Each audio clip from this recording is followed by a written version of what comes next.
Breno Altman. Alegria ter você aqui, Breno. Tudo bem? Tudo bem, Mauro? Bom dia, Rebeca, bom dia a todos e todas que nos acompanham. Bom dia, Breno, bem-vindo.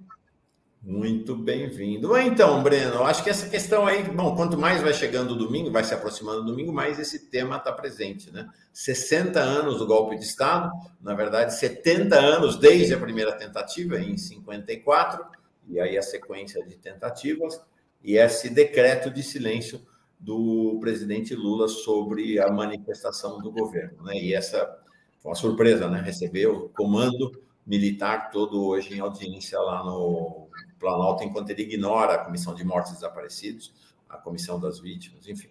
Queria um olhar teu para isso, se a gente está exagerando. Não, acho que não. Eu tenho pleno acordo com a sua opinião, né? O silêncio sobre os 60 anos do golpe já era um mal suficiente e fomos surpreendidos com essa notícia a respeito da agenda presidencial. Eu creio que é um péssimo sinal, tanto em termos pedagógicos quanto em termos políticos, né? Do ponto de vista pedagógico, rigorosamente o que o presidente da República está dizendo ao povo brasileiro, e nós temos sempre que nos recordar que um presidente da República ele é uma referência pedagógica para um povo. O que ele está dizendo para o povo brasileiro é que tudo bem. O que os militares fizeram durante os 21 anos do regime ditatorial está perdoado. Ao invés do presidente da República obrigar as Forças Armadas a pedir desculpas ao país, o presidente da República, na prática, está desculpando as Forças Armadas pelo regime militar. Eles estão sendo perdoados pelo regime militar, pela existência do regime militar naquele período. E, do ponto de vista político, também é um sinal muito ruim, porque é um sinal de preservação de um problema crônico da história brasileira, que é a tutela militar. A tutela militar se estende desde o século XIX. A República Brasileira, o Estado republicano, ele é produto da tutela militar. E grande parte dos problemas que o país enfrenta desde então deriva dessa tutela. Essa tutela se constrói a partir da Guerra do Paraguai, vai se consolidando no século XX, às vezes como intervenção direta, como foi do período 64 a 85, outras vezes de uma maneira menos escancarada, voltando a ser novamente, ciclicamente, voltando a ser uma intervenção plena, como ocorreu durante o governo Bolsonaro. No governo Bolsonaro havia mais militares do que até mesmo no período da ditadura. E essa tutela militar ela tem que ser desmontada. Não é apenas porque, eventualmente, haverá novas tentativas de golpe. Mesmo que não haja tentativas de golpe, a tutela militar funciona como um freio à democracia brasileira. Ela impõe interesses, ela impõe políticas, ou ela bloqueia políticas. Ela funciona efetivamente como um poder moderador acima dos poderes republicanos. Essa é a característica da tutela militar. Não é? Muitas das decisões de um governo passam a estar filtradas pela tutela militar, pela pressão que a caserna exerce, porque é acolhido como natural que as Forças Armadas exerçam essa tutela. E isto é uma desgraça para o país. Tá? Infelizmente, o governo do presidente Lula e o próprio chefe de Estado, eventualmente por análises a respeito da correlação de forças, infelizmente o presidente da República decidiu ir por esse caminho. O pior aspecto do governo Lula é sua política para as Forças Armadas. De longe, o problema não está na economia, na política fiscal, na política monetária, porque tudo isso você pode ir mudando na medida em que os resultados não sejam positivos. Agora, acatar, preservar e renovar a tutela militar, esse sim é um erro extremamente grave. Sim, gravíssimo. Breno, tem pergunta aqui da nossa audiência. A Marília Gomes, ela questiona: o enfrentamento agora poderia gerar impeachment do Lula? Valeria a pena entrar nesse embate? Ela complementa aqui: Lula aguarda justiça. A militância pode sim fazer o papel de ir às ruas e de reivindicar. Mas seria esse também o papel do Lula agora? Risco de impeachment porque o presidente da República resolve aplicar plenamente a Constituição e porque o presidente da República resolve fazer com que as Forças Armadas brasileiras funcionem como as Forças Armadas da esmagadora maioria dos países democráticos do mundo. Eu não consigo ver qualquer possibilidade disso acontecer. Nesse atual momento, os editoriais dos jornais de direita pedem reforma militar. Editorial do jornal O Estado de São Paulo pediu reforma militar. Editorial do jornal A Folha de São Paulo pediu reforma militar. Os militares estão, como diz o nosso grande Manuel Domingos, os militares brasileiros estão voltando das suas Malvinas, estão desmoralizados, estão desgastados. Jamais houve uma janela de oportunidade como a atual. Não aproveitar essa janela é um erro ainda mais grave. Os militares estão mais sujos do que pau de galinheiro depois do governo Bolsonaro. Eles não possuem força para nada. E, obviamente, não existe qualquer possibilidade de correlação de forças no Congresso para o impeachment em função disso.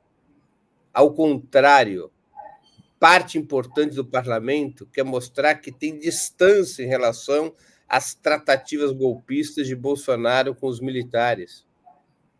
Sim. Não, eu considero o oposto. Jamais houve uma correlação de forças tão favorável ao enfrentamento da tutela militar como hoje. Jamais, desde a redemocratização, nós não tivemos um momento tão favorável, uma correlação de forças tão favorável ao enfrentamento da tutela militar. Isso que você fala ecoou na reunião do Diretório Nacional do PT dessa terça-feira. A Gleisi reconheceu na própria reunião essa questão que você falou, né? O Lula é uma referência, ele não é só o presidente que toma decisões que dizem respeito ao governo, né? A Gleisi reconheceu na reunião da terça-feira que o veto do Lula sobre 64 desmobilizou atos da esquerda. Você imagina, Breno, se lá no Ministério da Educação alguém olha a fala do presidente Lula, tem que virar página, não tem mais que lembrar e resolve. Vamos tirar dos livros didáticos a referência ao golpe de 64? Porque se é para virar página, se é para esquecer. Então, acho que tem essa questão. E uma outra, né? Eu digo isso aqui mais cedo, Breno. O Lula não é presidente do governo apenas. Ele é presidente, ele não é chefe do governo, ele é chefe do Estado brasileiro.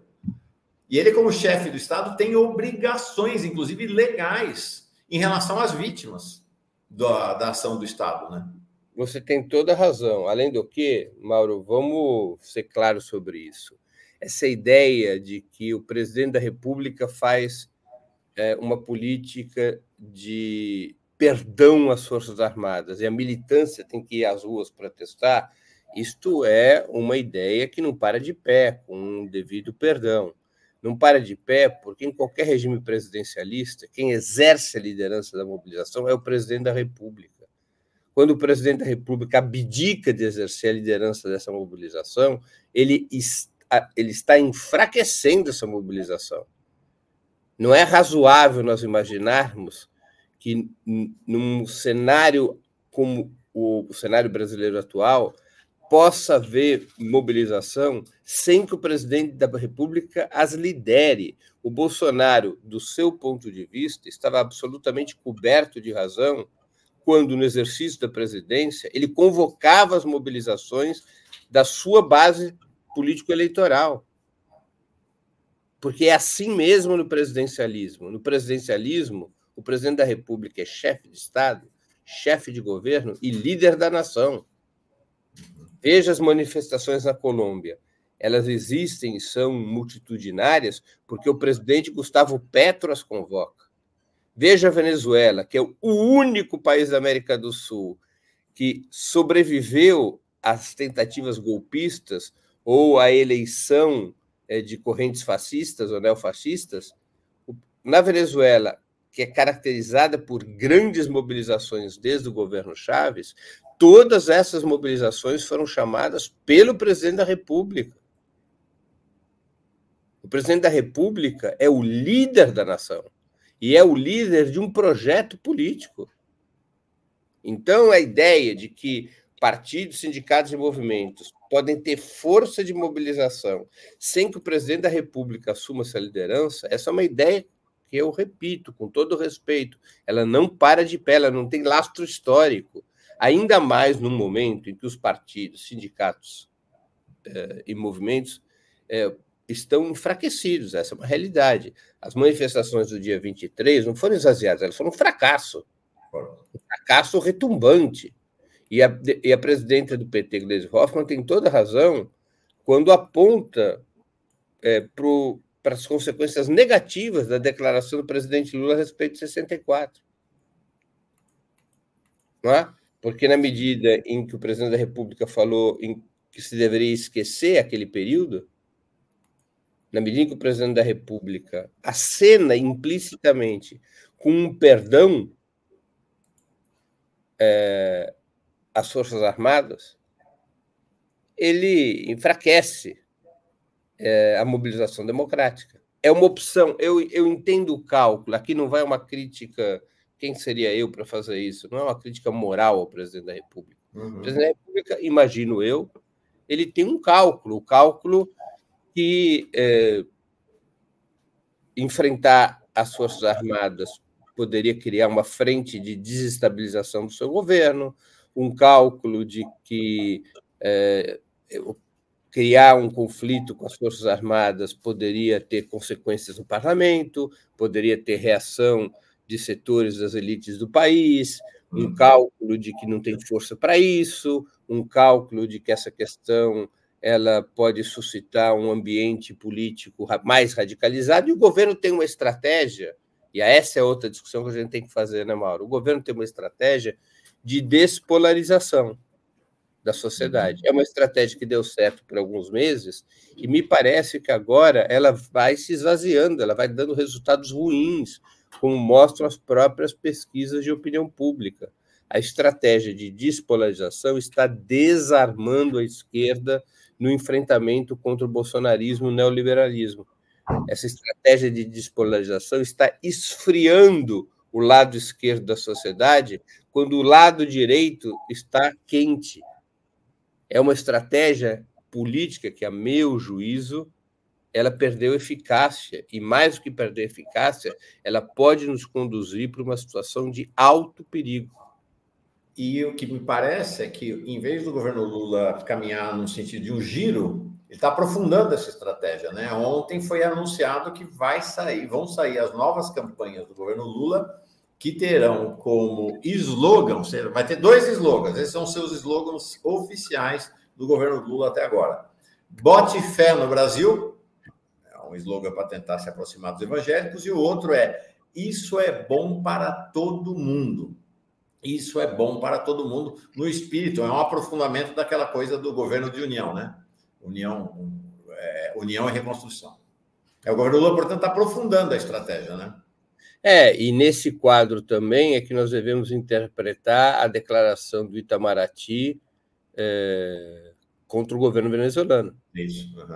Quer dizer, essa estratégia da despolarização vai afetando também aquele aspecto mais progressista do governo Lula, que é a sua política externa. A nota do Itamaraty é inaceitável para qualquer homem ou mulher de esquerda. Ou seja, você... primeiro, a nota é indevida, revela uma enorme ignorância sobre o que está ocorrendo na Venezuela. E a nota, eu não tenho outra palavra para usar, Mauro, é uma nota pusilânime. Você atacar um país aliado publicamente, sabendo que esse país está sob cerco e bloqueio dos Estados Unidos pelo menos há 5 anos. Você atacá-lo dessa forma, colocando sob questionamento o seu regime democrático, quando a Venezuela é um país que mais fez eleições nos últimos 25 anos, são 27 processos eleitorais em 25 anos, quando jamais o chavismo evitou a disputa eleitoral, quando há 12 candidatos de oposição inscritos, 12 candidatos de oposição inscritos, o governo brasileiro levantar suspeita sobre o processo eleitoral venezuelano, porque foi interditada Maria Corina. Maria Corina é uma bandida pior que Bolsonaro. Sabe o que eu não gosto na Venezuela, Mauro? E Rebeca, sabe o que eu não gosto? A leniência deles na aplicação da justiça. O Juan Guaidó pintou e bordou e nunca foi preso. Juan Guaidó roubou os ativos do governo venezuelano, aquele que se autoproclamou presidente da República. Nunca foi aberto um processo sério na justiça contra ele. Maria Corina impulsionou ações armadas contra o governo venezuelano. Nunca foi presa. Na Venezuela, você pode pintar e bordar, fazer o que em outros países te colocaria na cadeia em menos de 3 minutos, e nada acontece. Nada acontece. Experimenta. Ela foi uma aliada de primeira hora desse palhaço lá, do Juan Guaidó. Do Guaidó, né? Experimenta o Juan Guaidó ou a Maria Corina fazerem o que fizeram na Venezuela, experimenta eles fazerem isso nos Estados Unidos. Para ver onde é que ele estava a essa altura. Sim. Não é? Então, a Venezuela tem ainda isso, uma tolerância com os atos antidemocráticos que é incrível. E, infelizmente, o Itamaraty, solta a nota que soltou. Né? Faz parte, na minha opinião, dessa estratégia de despolarização. Sim.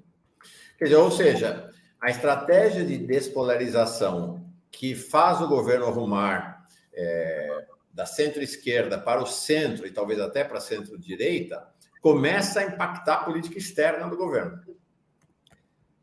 Tenho a impressão que sim, espero estar equivocado, espero que tenha sido apenas um mau momento do Itamaraty, espero que tenha sido um erro político que venha a ser corrigido, não é? Espero que seja isso. Também essa pode ser uma explicação, um ato deplorável do Itamaraty, mas que não tenha a aquiescência do presidente da República e que o próprio Itamaraty venha a corrigir nas próximas semanas, porque, repito, além de tudo, a nota é mal informada e a nota informa mal. Ou seja, ela parte de elementos fáticos falsos e ela divulga elementos fáticos falsos. Tá? Porque simplesmente ela atribui ao governo venezuelano algo que não é da competência do governo venezuelano. O não registro da candidatura da outra Corina, que foi o truque da oposição venezuelana. Né? Maria Corina está inabilitada pelos crimes que cometeu, pelas sentenças que pairam contra Maria Corina, e aí o truque foi indicar uma outra candidata de nome Corina. Mas os partidos de oposição não acolheram esse nome, não quiseram registrar esse nome. Como é que o governo venezuelano, ou o CNE, a CNE, a Comissão Nacional Eleitoral Venezuelana, que é como se fosse o nosso TSE, como é que eles vão aceitar a candidatura sem partido, se a lei diz que a candidatura tem que estar registrada por um partido? Ô, Mauro, se você for lá no TSE e disser que quer se inscrever como candidato a presidente da República, o TSE brasileiro vai te dar inscrição, se você não tiver um partido? Então, como é que o governo venezuelano... O que o governo venezuelano tem a ver com isso? A oposição não quis a Corina, essa outra Corina. Corina do B. Não quis outro candidato. E a responsabilidade é do governo? Então, a nota do Itamaraty ela é mal informada e desinforma. Espero que seja corrigida nos próximos dias, que uma postura mais correta venha a ser adotada. Ô, Rebeca, eu vou querer falar sobre o livro do Breno, mas antes tem superchat, né? Tem sim, tem alguns superchats aqui. Esse perfil Cada Dia Melhor, ele fala, o Requião caiu fora, diz que o Lula virou direita. A Silvana Danley mandou um super sticker aqui para a gente, agradeço a ela. A Elisângela Dias também, eu tinha colocado anteriormente. A Thaís Braga Alves Neves diz, bom dia, Breno está coberto de razão. Estou lendo o livro dele e aprendendo, é rapidinho. O que vocês acham? E aí o Breno já respondeu, ela tinha perguntado, o que vocês acham do Itamaraty falar mal das eleições da Venezuela? Achei horrível. E ela complementa. Legal. Isso, ela complementa aqui. Aqui também não prendem o Bolsonaro. Prender-se o Bozo é cumprir a lei. Não tenho fé nas instituições. Como o Lula deixa passar essa nota do Itamaraty? Ela questiona. Pois é, só um último aqui. Por favor, claro. A Kátia, ela mandou um comentário normal, mas ela faz um paralelo, eu achei interessante. Ela diz, é como se a família de uma vítima de estupro recebesse o estuprador para um jantar de gala e ainda pedisse que ela, a vítima, não só relevasse o ocorrido, como servisse seu algoz. É duríssimo, mas é verdadeira. Vamos falar, a Thaís levantou o tema, Breno, não queria que a gente encerrasse nossa conversa sem falar do seu livro Contra o Sionismo, né? Um livro que está fazendo enorme sucesso e também um livro de combate contra o sionismo, né? Portanto, um livro que está enfrentando a guerra contra os sionistas no Brasil. A gente tem feito propaganda aqui dos lançamentos do livro, então você me mandou, já coloquei aqui, vamos falar dos lançamentos lá em Santa Catarina, em Chapecó e Florianópolis. Mas antes de falar do lançamento, me fala da treta, né? Universidade Federal, não é a Universidade Estadual do governo de extrema-direita. É a Universidade Federal, do Ministério da Educação do governo Lula. A Universidade Federal tentou proibir o lançamento do seu livro, Breno? Então, a Pró-Reitoria de Ação Afirmativa da Universidade Federal de Santa Catarina emitiu uma nota, um parecer técnico, segundo a reitoria, aconselhando, orientando a editora da universidade a cancelar seu apoio ao lançamento do meu livro, que está previsto para Florianópolis, agora no dia 3 de abril, quarta-feira. A alegação da Pró-Reitoria, que é dirigida por duas professoras negras, vinculadas ao estudo das questões decoloniais, a posição dessas professoras, que comandam a Pró-Reitoria de Ação Afirmativa, é de que tanto eu como outro participante da mesa no evento de lançamento do livro, Carlos Latuffi, que nós éramos antissemitas e de que havia decisões da justiça caracterizando as minhas declarações como antissemitas. É uma posição incrível, né? Primeiro porque eu fico imaginando o que passa na cabeça dessas pessoas quando se acham no direito de interditar o debate dentro de uma universidade, quando se acham no direito de estabelecer na prática que a única opinião válida sobre a Palestina é a do sionismo. Todas as demais são antissemitas. Segundo, que tipo de opinião, que tipo de estudo, que tipo de compromisso tem professoras antirracistas que defendem um dos regimes racistas mais perversos da história, que é o sionismo? Que diabo de antirracismo é esse? Abraçado a um regime racista? Eu fico pasmo com esse tipo de postura. Como é possível professoras, doutoras, que escrevem contra o racismo no Brasil, bater palmas para o racismo sionista? Que tipo de contradição é esse? Mas, felizmente, a editora da Universidade Federal de Santa Catarina manteve o evento, manteve seu apoio ao evento. A editora agora passou a ser dirigida pelo Nildo Ouriques. O outro diretor da editora, Valdir Rampanelli, também teve uma postura muito firme, foram categóricos em defender o lançamento do livro. A Associação dos Professores e outras entidades em Santa Catarina rebateram a pró-reitoria em termos duríssimos, A Assembleia Geral dos Servidores, porque os servidores estão em greve na Universidade Federal de Santa Catarina, como em todo o país, reivindicando reajuste salarial. A Assembleia dos Servidores decidiu incluir o evento como uma atividade da greve e, portanto, os servidores vão abrir a universidade para que o evento possa acontecer. Ou seja, não é uma atividade fura-greve, ao contrário, é uma atividade da greve, e por isso mesmo os servidores irão colaborar para que o evento aconteça, e vai se transformar, evidentemente, tem que se transformar, eu acho justo que se transforme, acima do próprio lançamento do livro, num ato contra racistas e intolerantes, né? Num ato contra esse tipo de comportamento absurdo dessa pró-reitoria, né? Que está, evidentemente, a serviço das piores ideias. Não, me sinto na obrigação de comentar, porque é isso, eu sempre falo que é uma fala recorrente minha, Breno. Eu digo que nem todo preto é aliado da luta e nem todo branco é meu inimigo. A gente também precisa avaliar essa lacrosfera da internet, onde todo mundo é muito especialista em tudo, especialista em antirracismo, nananana. E vou puxar aqui o que a gente estava discutindo ontem, Mauro. Ontem a gente falou sobre Big Brother Brasil aqui no fórum, viu, Breno? E eu falei de uma situação onde a Leide, que é uma mulher negra retinta, ela beija os pés da Yasmin Brunet, que é uma mulher rica, sempre foi rica, nasceu em berço esplêndido. E agora a gente vê duas acadêmicas negras beijando os pés do regime sionista de Israel.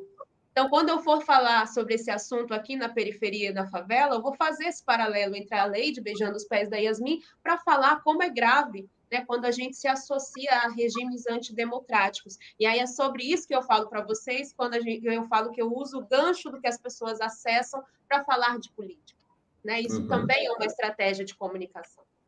Boa, Rebeca. Boa. Para encerrar, vamos na sequência ver nosso mestre antropólogo. Agora aqui é um mestre jornalista, vai entrar um mestre antropólogo, Luiz Eduardo Soares, uma referência para a Rebeca, para mim, eu sei que para o Breno também, né? Para pensar a segurança e a democracia no país. Então, vamos terminar fazendo um comercial. Opa! Né? Comercial de luta. Então, conta para nós. Então, vai ter o lançamento em Florianópolis, apesar da posição da pró-reitoria, e vai ter no dia seguinte em Chapecó. É isso aí. Vai ter Florianópolis com você lá, né? Em Florianópolis, isso. Em Florianópolis, nós vamos ter um debate sobre a questão palestina, com a minha participação, do Carlos Latuf e do intelectual e ex-diplomata palestino Fawaz El-Mashin. Vai ser no auditório Guarapuvu, no Centro de Eventos da Universidade Federal de Santa Catarina. Então, nós vamos ter um debate, e, seguindo o debate, a sessão de autógrafos. Vai ser dia 3 de abril, quarta-feira próxima, às 19 horas, no auditório Guarapuvu, na Universidade Federal de Santa Catarina. E no dia seguinte, ainda em Santa Catarina, eu vou estar em Chapecó. Novo debate sobre a questão palestina, seguido também de sessão de autógrafos. Aí nós vamos ter uma mesa com a participação do Carlos Latuf, novamente, do Yasser Fayyad, do Alexandre Facina e a minha participação também. Vai ser dia 4 de abril, quinta-feira, às 19h30, no auditório do Bloco C da Universidade Federal da Fronteira Sul. É uma outra universidade federal na qual nós não tivemos, pelo menos até agora, acontecimentos como esse na Universidade Federal de Santa Catarina, não é? Então, na Universidade Federal da Fronteira Sul, tudo corre bem. Na Universidade Federal de Santa Catarina, tivemos esse comportamento lamentável da pró-reitoria. Legal. Então, tá, a gente vem na próxima vinda do Breno, com certeza falaremos porque continua, né? Breno, você tem programação para 2024 inteiro do lançamento, não tem, não? Até quando? Olha, meu compromisso não é temporal, o meu compromisso é de cobrir as 27 capitais do país e um número mínimo de 100 cidades. Alcançando esta meta, eu tenho que voltar às minhas atividades normais, porque Para poder realizar essa agenda, eu tenho faltado ao trabalho, né, Mauro? Sim. Eu praticamente abandonei os meus programas no Opera Mundi. Isso aqui não é possível, digamos, manter de uma maneira indefinida. Então, alcançado essa meta, ela não está longe. Eu já cobri essa altura metade das capitais do país e cobri umas 30 cidades, 35 cidades. Então, mais alguns meses eu vou ter alcançado a meta a que eu me propus de nacionalizar a conversa sobre a questão palestina. E outra, né? Exceto Paulo Coelho, mais 3 ou 4, ninguém nesse país vive de direitos autorais da venda dos seus livros, né? O Paulo Coelho vive muito bem, né? Ficou rico, mas não tá. Tem que trabalhar, tem que arrumar o leite das crianças em outro canto, né, Breno? Tem que arrumar o leite, até porque o livro, a venda do livro remunera a própria atividade de lançamento. Claro. Né? É isso aí. Além de eu ter que fazer um pé de meia para pagar custos processuais. Pois é. Isso aí, ó, só registrar a mensagem carinhosa da Marta Camisaça. Ela diz: Breno, estive na casa do jornalista aqui em BH, muita emoção, obrigadíssima. Legal. Foi legal, Breno? Foi, olha, eu acho que tinha umas 400 pessoas lá. Foi bacana, eu fiquei autografando até quase meia-noite. Legal. Foi bacana, muita gente. Até uma professora de geografia minha do ginásio apareceu. Nossa, legal. Não, é emocionante. Bem importante mesmo essa sua atividade. Semana que vem, então, o Breno não vem, vai estar lá por Santa Catarina. Na outra semana, ele está de volta aqui. Vamos continuar nossa conversa com ele. Sempre muito boa, Breno. Abração. Abraço, Mauro, Rebeca. Bom dia a todos e todas que nos acompanham.